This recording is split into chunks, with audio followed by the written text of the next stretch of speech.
നീ എന്തൊലത്തോന്നാ? എന്റെ ഭാര്യയ്ക്ക് ചെയിൻ മേടിച്ചു കൊടുക്കാൻ നീ ഏതാളാ? നിനക്ക് ശരിക്കും ഒരു സ്വീകരണം ഞാൻ തരുന്നുണ്ട്. മറക്കില്ല, ചത്താലും ഞാനത് മറക്കില്ല.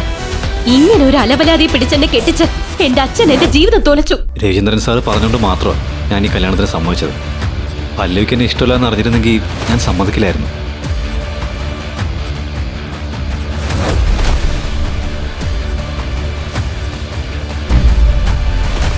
അബിയെ ഇങ്ങനെ ദേഷ്യത്തോടുകൂടി ഞാൻ കണ്ടിട്ടേയില്ല. ഇന്നവൻ വേറെ ആരോ ആയ പോലെ തോന്നി എനിക്ക്. ഇത് ആര് വാങ്ങിയതാണെന്ന് നിങ്ങൾക്ക് അറിയാമോ? അത് കോൺഫിഡൻഷ്യൽ ഇൻഫർമേഷനാ മാഡം. സോറി.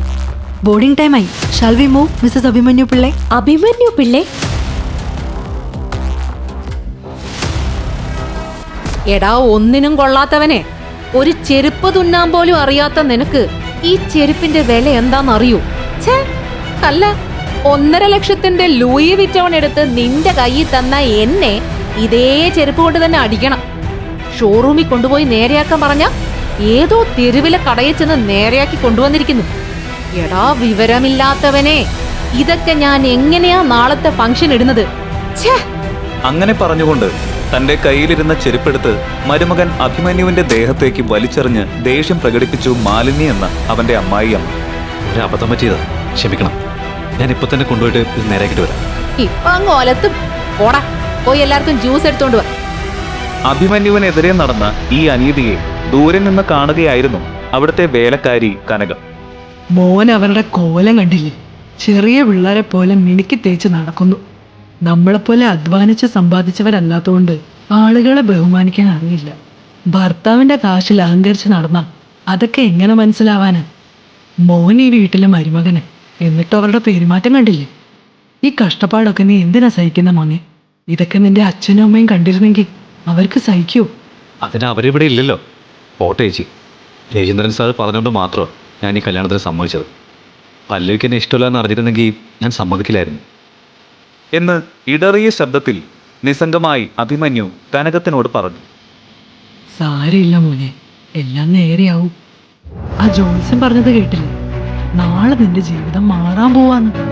നിന്റെ ജാതകത്തില് രാജയോഗമുണ്ട്. ഒന്നുഷാറാക്കാൻ കമലം പറഞ്ഞപ്പോൾ കേൾക്കാനൊക്കെ രസമുണ്ട്.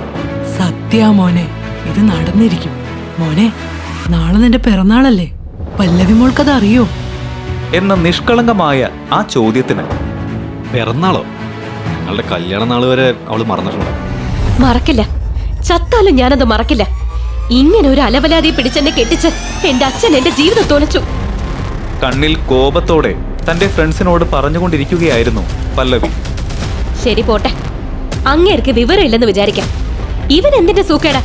കാണാൻ കൊള്ളാവുന്ന ഒരു കാശുള്ള പെണ്ണിനെ കിട്ടിയപ്പോ ബാക്കിയുള്ള ജീവിതം അവളുടെ വീട്ടില് മണവാളം കളിച്ച് തീർക്കാന്ന് കരുതി വന്നിരിക്കുന്നു. നാണം കെട്ടവൻ. അപ്പോൾ അവളുടെ ആൺ സുഹൃത്ത് ഒരുവൻ, അത് വിടുപല്ലവി.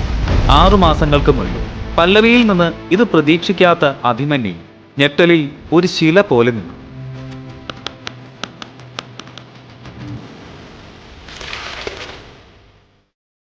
വേറെ വഴിയില്ലാതെ കല്യാണ ദിവസം മുതൽ പല്ലവിയുടെ വീട്ടിൽ കാശ് വാങ്ങാതെ ജോലി ചെയ്യുന്ന ഒരു വേലക്കാരനെ പോലെ അവൻ ജീവിക്കാൻ തുടങ്ങി. ഇടി, നിനക്ക് ഇഷ്ടമല്ലെങ്കിൽ അങ്ങ് ഡിവോഴ്സ് ചെയ്താ പോരെ? അത് അത്രയ്ക്ക് എളുപ്പമല്ല. ഞാൻ അങ്ങനെ കയറി അവനെ ഡിവോഴ്സ് ചെയ്താ അച്ഛന്റെ സ്വത്തിൽ ഒരു തരി എനിക്ക് കിട്ടില്ല. കാരണം ഈ കല്യാണം അങ്ങേര് ഉറപ്പിച്ചതാ. അപ്പോ ഇതാണോ ഇനി നിന്റെ വിധി? അല്ല, 3 ദിവസത്തിന് ശേഷം അമേരിക്കയില് 200 കോടി പ്രോജക്റ്റ് സൈൻ ചെയ്യാൻ പോവല്ലേ. അത് കഴിഞ്ഞ് വന്നതിന് ശേഷം ആ പിച്ചക്കാരനെ ഞാൻ വീട്ടിൽ നിന്ന് വലിച്ച് പുറത്തേക്കറി. നീ കണ്ടോ? എന്നു പറഞ്ഞ കോപത്തോടെ പല്ലവി ഒരു ഷോട്ട് കുടിച്ചു. പിറ്റേ ദിവസം ധൃതിയിൽ പല്ലവി തന്റെ വസ്ത്രങ്ങളെല്ലാം പാക്ക് ചെയ്തുകൊണ്ടിരിക്കെ അബി തന്റെ പോയതിന് കുറച്ചു സമയത്തിനുള്ളിൽ തന്നെ അവളുടെ അച്ഛൻ വളരെ ഹാപ്പിയായി ആ വീട്ടിലേക്ക് കയറി വന്നു. മോനെ, എടാ മരുമോനെ. ഈ കുടുംബത്തിൽ തന്നെ മരുമോനെ എന്ന് വിളിക്കുന്ന ഏക വ്യക്തി അദ്ദേഹം ആയതുകൊണ്ട് വളരെ സന്തോഷത്തോടു കൂടി വന്ന് അവൻ അദ്ദേഹത്തിന്റെ അടുത്ത് നിന്നു. Many more happy returns of the day my dear. ഒരാളെങ്കിലും ഇത് ഓർമ്മിച്ചു വെച്ചുവല്ലോ എന്ന സന്തോഷത്തിലായിരുന്നു അബി. ചേച്ചി ഇവന്റെ ബർത്ത്ഡേ കേക്ക് ഫ്രിഡ്ജിൽ വെച്ചിട്ടുണ്ട്, അതൊന്ന് എടുത്തോണ്ട് വരും. ഓ, കൊണ്ടുവരാൻ സാർ. പല്ലവി വിഷ് ചെയ്തോ? ആ, ചെയ്തിരുന്നു. അബിയുടെ ആ സന്തോഷം ഒരു നിമിഷം പോലും നിലനിന്നില്ല. സാർ, ഇതിൽ കേക്കൊന്നും ഇല്ലല്ലോ. ശ്രദ്ധിച്ചു നോക്ക് ചേച്ചി, അത് അവിടെ തന്നെ ഉണ്ട്. ഇല്ല സാർ, ഇവിടെ കേക്കൊന്നും കാണുന്നില്ല. ഇല്ലേ? വാങ്ങി ഞാൻ ഫ്രിഡ്ജിൽ വെച്ചാണല്ലോ. എന്ന് പറഞ്ഞ് തിരിഞ്ഞു നോക്കിയ രവി കണ്ടത് ആ കേക്ക് കഴിക്കുന്ന അവരുടെ വീട്ടിലെ ടിനോ എന്ന പട്ടിയെയാണ്. അത് കണ്ട് ദേഷ്യം വന്ന രവി, മാലിനി ഇത് മുൻകൂട്ടി മനസ്സിലാക്കിയ ജാനകി ഫോണിൽ സംസാരിക്കുന്നു എന്ന് അഭിനയിച്ച് ഒരു അഹങ്കാരത്തോടെ അവരുടെ മുന്നിലേക്ക് വന്നു. ഇവന്റെ പെരുന്നാളിന് മേടിച്ച കേക്ക് ആരാ ടിനോയ്ക്ക് കൊടുത്തത്? അയ്യോ, മരുമോൻ സാറിന്റെ പിറന്നാളായിരുന്നോ ഇന്ന്? അയ്യോ, ഇതറിയാതെ ഞാൻ ഈ കേക്ക് ആ ടിനോന് കൊടുത്തല്ലോ എന്ന് മാലിനി കളിയാക്കിക്കൊണ്ട് പറഞ്ഞപ്പോൾ, എന്താ ചേട്ടാ, കുറച്ച് കോസ്റ്റ്ലി ആയിട്ടുള്ള കേക്ക് മേടിച്ചൂടെ മരുമോന്? ഞാൻ വിചാരിച്ചു ഇത് പട്ടിക്കെങ്ങാനും കൊടുക്കാൻ മേടിച്ചതാണെന്ന്. ദേഷ്യത്തിൽ ചുവന്ന കണ്ണുകളുമായി അവളെ നോക്കി നിൽക്കുന്ന രവികുമാർ. ഇദ്ദേഹത്തെ പോലൊരു മഹാന്. എടീ, അങ്കിൾ, ഞാൻ കാരണം നിങ്ങൾ ഒരിക്കലും തല്ലുകൂടാൻ പാടില്ല. അങ്കിൾ വിഷ് ചെയ്തപ്പോൾ തന്നെ എനിക്ക് സന്തോഷമായി. എന്നെ അനുഗ്രഹിക്കണം എന്ന് പറഞ്ഞ് അഭി രവിചന്ദ്രന്റെ അനുഗ്രഹം മേടിക്കുന്നു. അവനെ അയാൾ ഒരു വാത്സല്യത്തോടെ കെട്ടിപ്പിടിക്കുന്നു. അതേ സമയത്ത് തന്നെ അഭിയുടെ ഫോണിലേക്ക് പല്ലവിയുടെ ഒരു ടെക്സ്റ്റ് മെസ്സേജ് വരുന്നു. ജീവിതത്തിൽ ആദ്യമായി തനിക്ക് അവൾ ഒരു മെസ്സേജ് അയച്ചതിൽ സന്തോഷിച്ചുകൊണ്ട് അവളെ കാണാൻ വേണ്ടി അയാൾ ചെല്ലുന്നു. തന്റെ പിറന്നാൾ അവൾ ഓർമ്മിച്ച് എന്തോ സർപ്രൈസ് തരാൻ വിളിച്ചതാണെന്ന് കരുതി അവൻ സന്തോഷിക്കുന്നു. വഴിയിൽ അവൾക്കൊരു ഫ്ലവർ ബൊക്കെ നൽകുന്നതിന് വണ്ടി നിർത്തി അഭി ഇറങ്ങുന്നു. ആ സമയത്ത് അവന് മറ്റൊരു ഫോൺ കോൾ വരുന്നു. പല്ലവിയുടെ സഹോദരനാണ് അവനെ വിളിക്കുന്നത്. എടാ, ഒരു പണിയുമില്ലാത്ത നിനക്ക് 2 ചെരുപ്പ് തയ്ച്ചിട്ട് വരാൻ 2 ദിവസം വേണം. നിന്നെപ്പോലെ ഒരുത്തനെ പിടിച്ച് എന്റെ പെങ്ങളെ കെട്ടിച്ച തന്തയെ പറഞ്ഞാൽ മതിയല്ലോ.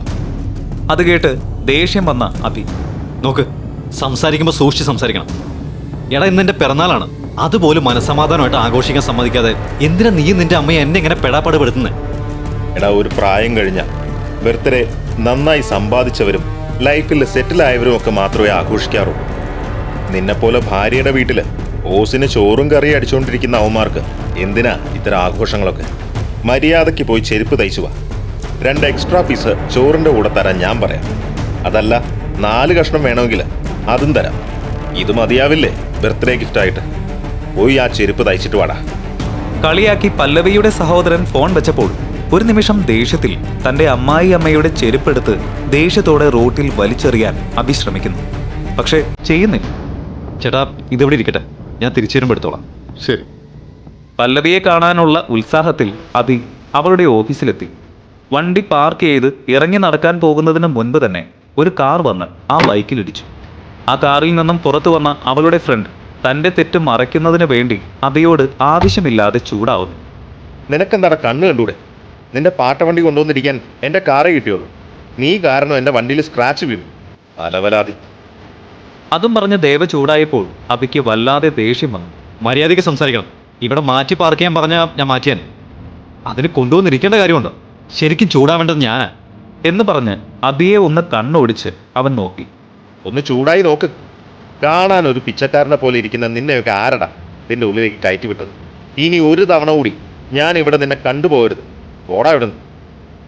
ഇത്രയൊക്കെ നടന്നിട്ടും തന്റെ കോപത്തെ മൊത്തം ഒതുക്കി പല്ലവിയെ കാണാൻ വേണ്ടി അഭി ലിഫ്റ്റിൽ കയറി ചെല്ലുന്നു. ഇല്ല, നെക്ലസ് കാണുന്നില്ല. എവിടെ പോയിന്നറിയില്ല. അത് അവിടെ എവിടെയെങ്കിലും കാണും. ഇല്ല, ഞാൻ മുഴുവൻ നോക്കിയതാ. മിക്കവാറും ഇത് അത് ചെയ്തതാവും.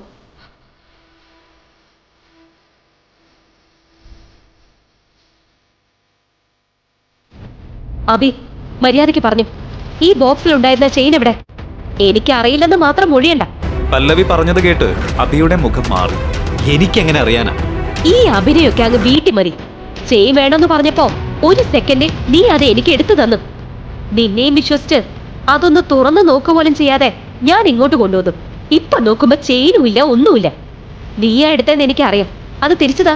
പല്ലവി, സത്യമായിട്ട് ഞാൻ എടുത്തിട്ടില്ല പല്ലവി. അത് സഫേർ ജെയിംസ് പതിച്ച കോസ്റ്റ്ലി ചെയിനാ. US-ലേക്ക് പോകുമ്പോ കൂടെ കൊണ്ടുപോകാനുള്ളതായിരുന്നു.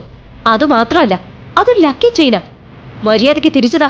പല്ലവി പ്ലീസ്, എല്ലാവരും നോക്കുന്നുണ്ട്. ഷർട്ടിന്റെ കോളറിൽ നിന്ന് കൈയെടുക്കുക. ശബ്ദം താഴ്ത്തിക്കൊണ്ട് അവളുടെ അടുത്ത് അവൻ കെഞ്ചി. കൈയെടുക്കാൻ പറ്റില്ല. നിന്നെ കല്യാണം കഴിച്ച അന്ന് മുതൽ എന്റെ മാനം പോയിക്കൊണ്ടിരിക്കുക. നിന്നെ പോലൊരുത്തനെ കല്യാണം കഴിച്ചത് എനിക്കെന്തോ പ്രശ്നമുള്ളത് കൊണ്ടാണെന്ന് ഓൾറെഡി ഇവിടെ ഒരു ഗോസിപ്പ് പരന്നു കഴിഞ്ഞു. മതി. എന്റെ അച്ഛൻ പറഞ്ഞു എന്ന ഒരൊറ്റ കാരണം കൊണ്ട് നിന്നെ കല്യാണം കഴിച്ചതും മതി. ഇപ്പൊ ഞാൻ ഈ അനുഭവിക്കുന്നതും മതി. പല്ലവി അവനോട് ദേഷ്യപ്പെട്ടുകൊണ്ടിരിക്കുമ്പോൾ അവിടേക്ക് വന്ന പല്ലവിയുടെ ഫ്രണ്ട്. പല്ലവി, എന്താ പ്രശ്നം? ഇവൻ എന്തിനാ നിന്നോട് സംസാരിക്കുന്നത്? What's happening here? ആരാടാ ഇവൻ? അങ്ങനെ പറയാനുള്ള ക്വാളിറ്റി ഒന്നും ഇവനില്ല. എനിക്ക് പോവാൻ 1 മണിക്കൂർ കൂടിയേ സമയമുള്ളൂ. അതിനുള്ളില് എനിക്ക് ചെയിൻ കിട്ടിയിരിക്കണം. പറഞ്ഞില്ലെന്ന് വേണ്ട. പല്ലവി, ഡോൺ വെറി ഡിയർ. നീ അമേരിക്കയിലേക്ക് പോയി വരുമ്പോൾ നിനക്ക് ഇതുപോലൊരെണ്ണം ഞാൻ പ്രിവി. നിനക്ക് നന്നായി ചേരുന്ന ഒരെണ്ണം. ദേവ പല്ലവിയുടെ തോളിൽ കൈവച്ച് സമാധാനിപ്പിക്കാൻ പറഞ്ഞപ്പോൾ അത് കേട്ട് അവളുടെ മുഖത്ത് പുഞ്ചിരി വരുന്നത് കണ്ട് അബി മനസ്സുടഞ്ഞ് തിരിഞ്ഞു നടക്കാൻ തുടങ്ങുന്നു. അതെന്താടാ നിന്റെ കയ്യിൽ? ചുമ്മാ ഒന്ന് നോക്കട്ടെ. നമുക്ക് താടാ. ഇതെന്തിനാ?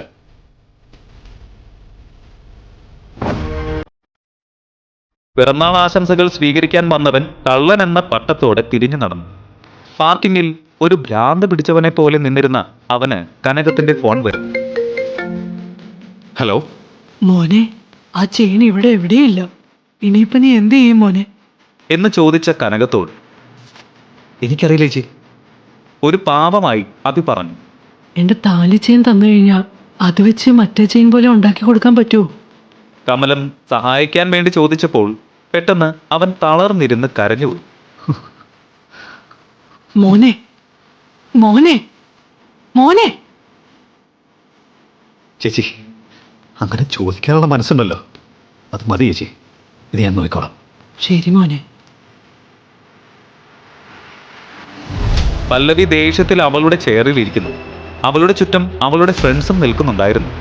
പല്ലവിയുടെ ഫ്രണ്ട് അവളെ സമാധാനിപ്പിച്ചു കൊണ്ടിരുന്നു. ഇങ്ങനെ വാശി പിടിക്കല്ലേ പല്ലവി. ചെക്ക് ഇൻ ചെയ്യാൻ ഇനി 1/2 മണിക്കൂർ പോലും ഇല്ല. അവൻ ഈ സമയം കൊണ്ട് അതൊക്കെ വിറ്റിട്ടുണ്ടാവുന്നേ. അതെ പല്ലവി, അവൻ പറയുന്നത് കേക്ക്. അമേരിക്കൻ യാത്ര അത്രയ്ക്ക് ഇമ്പോർട്ടന്റാ. തിരിച്ചു വന്നിട്ട് വേണമെങ്കിൽ കംപ്ലൈന്റ് ചെയ്യാം. സമയമായില്ലേ, പോവാൻ നോക്ക് പല്ലവി. എല്ലാവരും പറഞ്ഞപ്പോൾ പകുതി മനസ്സോടെ സ്യൂട്ട് കേസ് എടുത്ത് യാത്രയാകുന്നു പല്ലവി. 1 മിനിറ്റ്, വണ്ടി ഒന്ന് നിർത്ത്. എന്തുപറ്റി? അവന്റെ വണ്ടി കാണുമ്പോ തന്നെ എനിക്ക് ദേഷ്യം വരുന്നു. ഇടിച്ച് നുറുക്കടാ. പല്ലവി കോപത്തോടു കൂടി പറഞ്ഞപ്പോൾ പല്ലവിയുടെ സുഹൃത്ത് വേഗത്തിൽ വണ്ടി ഓടിച്ച് അവന്റെ ബൈക്ക് ഇടിച്ച് തെറിപ്പിക്കുന്നു. പെട്ടെന്ന് എതിരെ ഒരു ഓട്ടോറിക്ഷ വന്നു നിൽക്കുന്നു. പെട്ടെന്ന് കാർ നിർത്തുന്നു.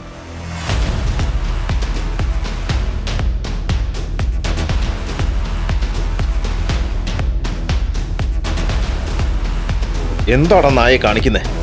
എന്ത് ധൈര്യത്തിലാ ഓട്ടോറിക്ഷ കൊണ്ടുവന്ന് ഇങ്ങനെ നിർത്തിയത്? നിനക്ക് ഓഫീസിൽ തന്നെ നല്ല സ്വീകരണം തരേണ്ടതായിരുന്നു.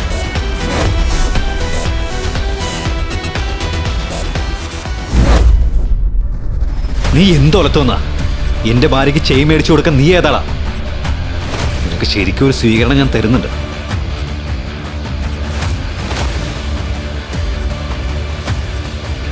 ഇത് കണ്ടോ പല്ലവി? നീ ചെയിൻ കട്ടോണ്ട് പോയിട്ട് അവന്റെ മിക്കിട്ട് കയറുന്നോ? നിനക്കൊക്കെ എന്ത് യോഗ്യതയുള്ളത്? കണ്ടോ പല്ലവി? ഇവൻ തന്നെയാ ചെയിൻ മോഷ്ടിച്ചത്. ആശ്ചര്യത്തോടു കൂടി നിന്ന പല്ലവിയുടെ കയ്യിൽ അവൻ അത് വെച്ചു കൊടുക്കുന്നു. നീ ഒരു ടെൻഷനും ഇല്ലാതെ അമേരിക്കയിൽ പോയി മീറ്റിംഗ് ഒക്കെ തീർത്തിട്ട് വാ. All the best. ഇവന്റെ ഒക്കെ അടുത്ത് വർത്തമാനം പറഞ്ഞു നിന്ന് ടൈം വേസ്റ്റ് ചെയ്യല്ലേ പല്ലവി. ഫ്ലൈറ്റിന് സമയമായി, പോവാം. എടാ, വേണ്ടത് കിട്ടി ബോധിച്ചു കഴിഞ്ഞാൽ പിന്നെ മിണ്ടാതിരിക്കണം. ഞാൻ എൻ്റെ ഭാര്യയുമായി സംസാരിക്കാം. ഇനി നീ വാ തുറന്ന. നീ ഒന്നുകൊണ്ട് പേടിക്കേണ്ട പല്ലവി. നീ ഇന്ന് യു.എസിലേക്ക് എന്തായാലും പോയിരിക്കും. സമാധാനമായിട്ട് പോയിട്ട് വാ. Don't worry. ബൈ. അബിയെ ഇങ്ങനെ ദേഷ്യത്തോടുകൂടി ഞാൻ കണ്ടിട്ടേ ഇല്ല. ഇന്നവൻ വേറെ ആരോ ആയ പോലെ തോന്നി എനിക്ക്. ട്രാഫിക്കിൽ എങ്ങനെയൊക്കെയോ കഷ്ടപ്പെട്ട് വിമാനത്താവളത്തിലെത്തിയെങ്കിലും അകത്തേക്ക് കയറിയ അവൾക്ക് ആ വിമാനം യാത്ര തുടങ്ങിയെന്ന് ഞെട്ടിക്കുന്ന സത്യമാണ് മനസ്സിലാക്കാൻ കഴിഞ്ഞത്. ഇതിനെല്ലാം കാരണം ആ അബിയ. പല്ലവി ഇങ്ങനെ പുലമ്പിക്കൊണ്ടിരുന്നപ്പോൾ നിങ്ങള് പല്ലവിയല്ലേ? യെസ്. നിങ്ങളുടെ ഫ്ലൈറ്റ് മിസ്സായി. മാഡം വിഷമിക്കണ്ട. പിള്ളൈ ഗ്രൂപ്പ് ഓഫ് കമ്പനീസ് അവരുടെ ചാർട്ടേഡ് ഫ്ലൈറ്റ് നിങ്ങൾക്ക് വേണ്ടി റെഡിയാക്കിയിട്ടുണ്ട്. What? May see your passport? Sure. Passport എടുത്തപ്പോൾ അബി മോഷ്ടിച്ചു എന്ന് പറയുന്ന ആ മാല അതിന്റെ കൂടെ കണ്ട് പല്ലവി ഞെട്ടുന്നു. അബി എടുത്തു എന്ന് പറയുന്ന ചെയിനും ഇപ്പോൾ കിട്ടിയ ചെയിനും ഒരുമിച്ച് കണ്ടപ്പോൾ എങ്ങനെ 2 ചെയിൻ വന്നു? പല്ലവിയുടെ കയ്യിലുള്ള 2 ചെയിനുകളെയും കണ്ട് ആ എയർപോർട്ട് സ്റ്റാഫ് ഓ, അപ്പൊ നിങ്ങളാണല്ലേ ആ ലക്കി ലേഡി? ഇതൊരു ലിമിറ്റഡ് എഡിഷൻ സഫയർ മാലയാ. കുറച്ചു നേരം മുൻപാ ഇത് സൂറത്തിൽ നിന്ന് ഒരു ചാർട്ടേഡ് ഫ്ലൈറ്റിൽ വന്നത്. നിങ്ങൾക്ക് വേണ്ടി അത് വന്നതെന്ന് ഇപ്പോഴാ മനസ്സിലായി. ഇത് ആര് വാങ്ങിയതാണെന്ന് നിങ്ങൾക്ക് അറിയാമോ? അത് കോൺഫിഡൻഷ്യൽ ഇൻഫർമേഷനാ മാഡം. സോറി. ബോർഡിംഗ് ടൈം ആയി. Shall we move Mrs Abhimanyu Pillai? Abhimanyu Pillai?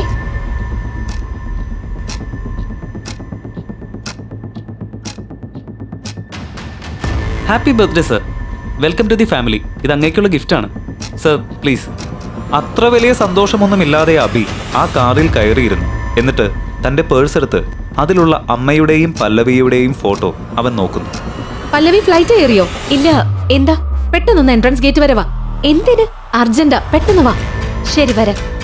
Airport entrance നോക്കി ഓടുന്ന പല്ലവി. അവിടെ അവൾ കണ്ടത് സ്വപ്നത്തിൽ പോലും വിചാരിക്കാത്ത ഒന്ന്. ചെരുപ്പ് തയ്ക്കാൻ പറഞ്ഞ അമ്മായിയമ്മ മരുമകന്റെ കാലിന്റെ മുന്നിൽ വീണപേക്ഷിക്കുന്ന കാഴ്ച എല്ലാവരും കാണുന്നു. അതുമാത്രമല്ല, താലി വാങ്ങാൻ പോലും കാശില്ല എന്ന് പറഞ്ഞ ഭർത്താവ് തന്റെ ഭാര്യയ്ക്ക് വേണ്ടി ഒരു ചാർട്ടേഡ് ഫ്ലൈറ്റ് എങ്ങനെ സംഘടിപ്പിച്ചു? ബെൻസ് കാറിന് സ്വന്തക്കാരനായ ഒരുത്തൻ ഒരു പിച്ചക്കാരനായി അഭിനയിച്ചത് എന്തിന്? യുഎസിലേക്ക് യാത്രയാവേണ്ട ഒരു ഫ്ലൈറ്റ് പോലും ആ പിച്ചക്കാരന് വേണ്ടി കാത്തു നിൽക്കുന്നത് എന്തിന്?